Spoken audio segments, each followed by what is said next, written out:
Bhagavad Gita, A Journey to Inner Clarity. Chapter 1, Arjuna Vishada Yoga, the Yoga of Arjuna's Despair.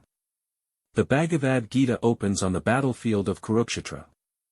Two great armies stand ready to fight. Arjuna, a warrior prince and skilled archer, is positioned with his charioteer, Lord Krishna, between the two forces. As Arjuna surveys the battlefield, he recognizes his own relatives, teachers, and friends on both sides. A deep sorrow overcomes him.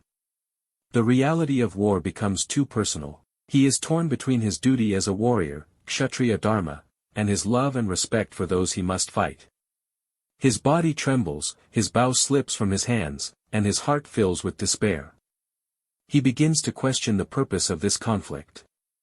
Chapter 2, Sankhya Yoga, the Yoga of Knowledge. Krishna begins his response with gentle firmness. He reminds Arjuna that his sorrow is not based on true understanding.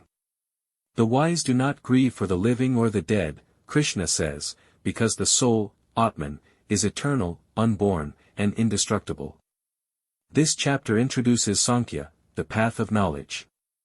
Krishna speaks of the difference between the body and the self. While the body perishes, the self remains unchanged. Death is not an end but a transition. Life flows in cycles, and the soul simply moves through different forms. Arjuna is urged to fulfill his duty as a warrior without attachment to the outcome. This is the essence of karma yoga, selfless action. One must act, but not be bound by success or failure. Inner peace comes not from escaping the world, but from acting wisely within it. Krishna also introduces the idea of equanimity, remaining steady in pleasure and pain, gain and loss. Such balance is the mark of true wisdom. Arjuna is told to rise above dualities and act from inner clarity. This chapter lays the philosophical foundation of the Gita. It teaches that right action, guided by knowledge and detached from desire, leads to liberation. In facing the battlefield of life, wisdom is our first ally. Chapter 3, Karma Yoga, the Yoga of Action. Arjuna remains uncertain. If knowledge is greater than action, he asks, why not abandon the world altogether? Krishna replies with compassion. Renunciation of action is not the answer for all. Most people must act, but they must act wisely. Karma Yoga is the path of selfless action. One performs one's duty not for reward but as an offering. Such action purifies the heart and reduces ego. The wise lead by example, working for the good of all. Krishna explains that the universe itself is bound in action. The sun, the wind, the seasons, all fulfill their roles without seeking reward. In the same way, humans should act in harmony with their nature and responsibilities. Desire and attachment are seen as obstacles. By understanding the nature of action and offering the fruits to the divine, one moves closer to freedom. Karma Yoga transforms daily work into spiritual practice. Chapter 4, Jnana Karma Sannyasa Yoga, the Yoga of Knowledge and Renunciation of Action. Krishna now explains the deeper meaning of action. He tells Arjuna that knowledge and action are not opposites. When performed in the right spirit, action becomes a form of wisdom. The Gita presents the idea of jnana karma, action rooted in knowledge. Such action is not binding, because it is done without selfish motive. Krishna speaks of ancient sages who attained liberation through this path. He introduces the concept of avatars, divine incarnations who come to restore balance. Whenever dharma declines and adharma rises, the divine takes form to protect truth. True knowledge burns the illusion of separateness. With clarity, one sees that the self does not act, it only witnesses. When action is guided by such vision, the mind becomes peaceful.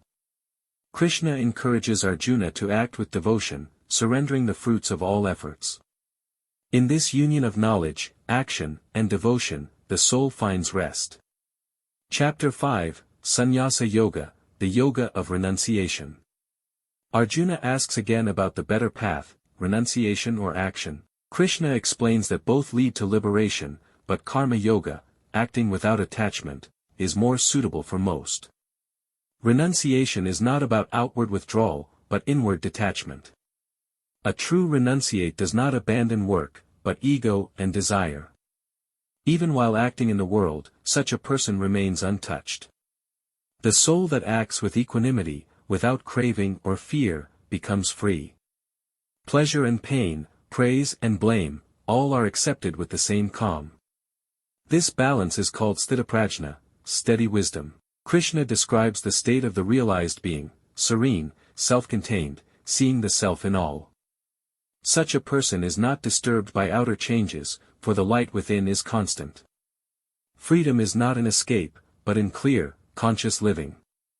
When actions are performed in the spirit of offering, life itself becomes a path to peace. Chapter 6, Dhyana Yoga, the Yoga of Meditation. Krishna now turns to the practice of meditation. For the seeker who has chosen the path of discipline, the mind must become steady like a flame in a windless room. Yoga is not merely physical or intellectual, it is the harmonizing of the self through inner stillness. The yogi is called to sit in a quiet place, upright, with focused attention. The breath becomes calm, and the senses turn inward. In this silence, the mind is trained to rest in the self.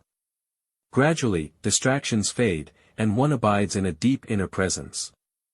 Krishna speaks of moderation, in food, in sleep, in work, in play. Extremes are not the way. The yogi walks the middle path, grounded in balance. This leads to a state of joy untouched by the world, born from the inner self. He also explains the value of effort. Even if one stumbles, no step is wasted.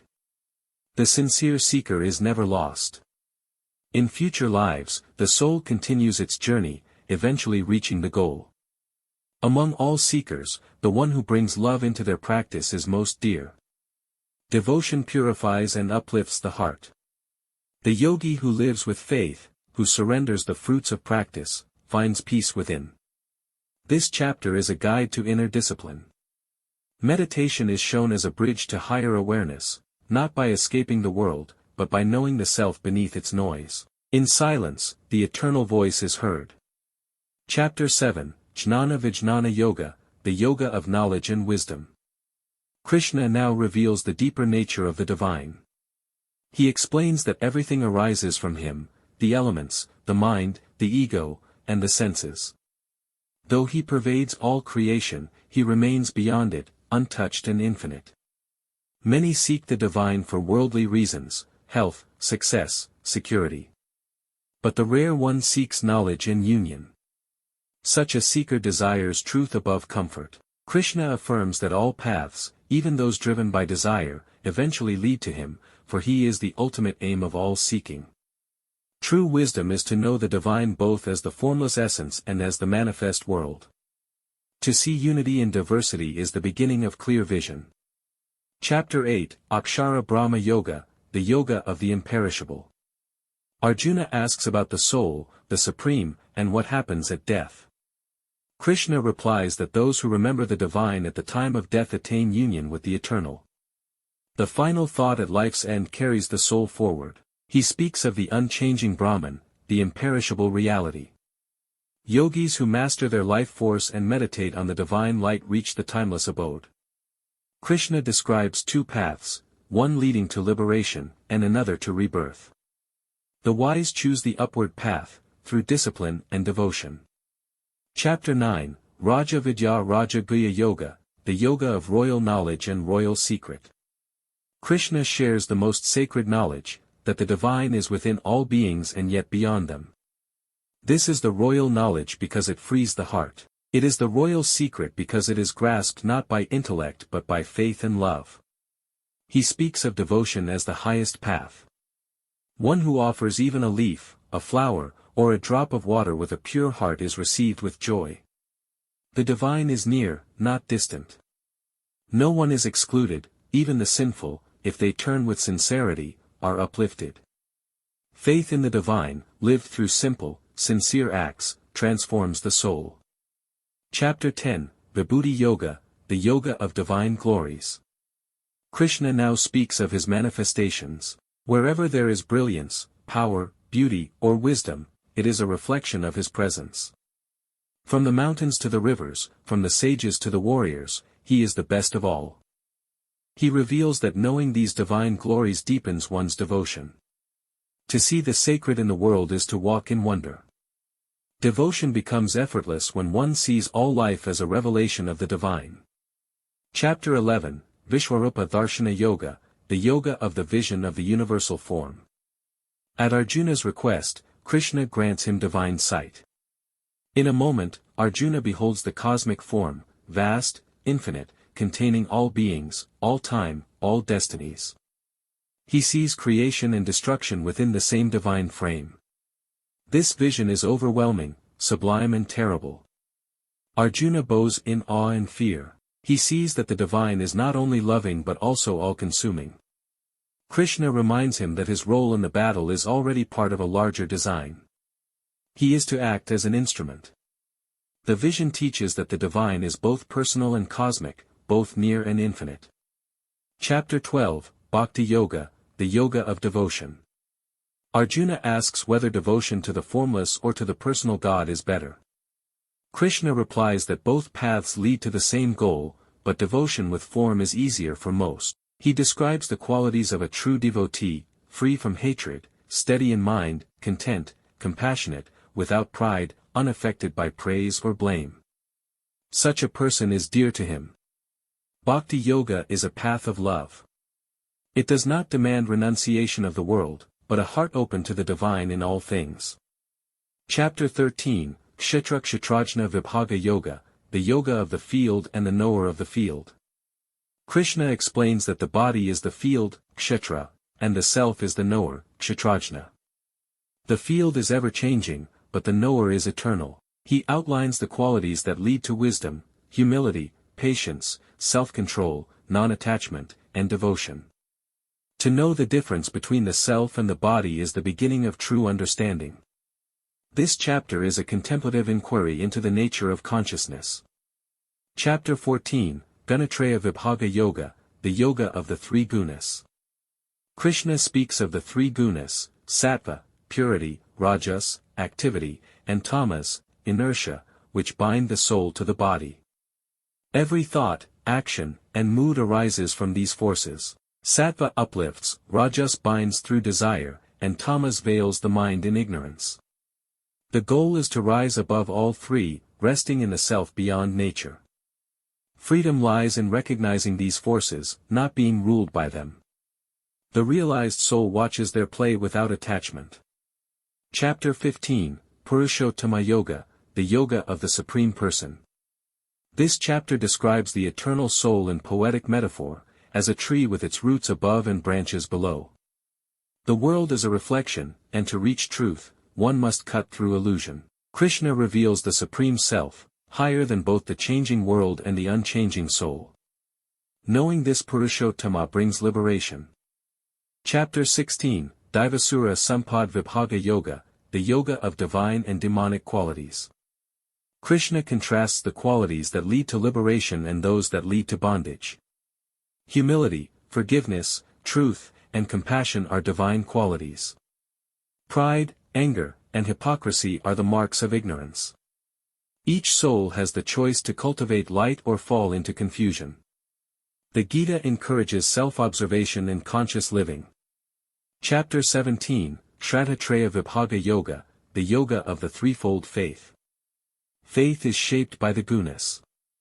Sattvic faith is pure, aimed at truth. Rajasic faith seeks power or success. Tamasic faith clings to superstition or fear. Even food, words, and sacrifices reflect our inner disposition. The wise choose that which nourishes the soul. Chapter 18, Moksha Sannyasa Yoga, the Yoga of Liberation and Renunciation. In the final chapter, Krishna reviews the paths of knowledge, action, and devotion. He emphasizes swadharma, one's own duty, as the highest offering. Renunciation is not escape, but surrender. When one acts without ego, in harmony with truth, liberation dawns. Krishna urges Arjuna to rise with clarity. The battlefield remains, but his heart is now steady. He sees his duty not as violence, but as part of a greater harmony. The Gita ends not with escape, but engagement, a life lived with awareness, devotion, and peace. Arjuna, once confused, now stands firm, ready to act with wisdom. As Krishna guided Arjuna, may you too be guided by the light within.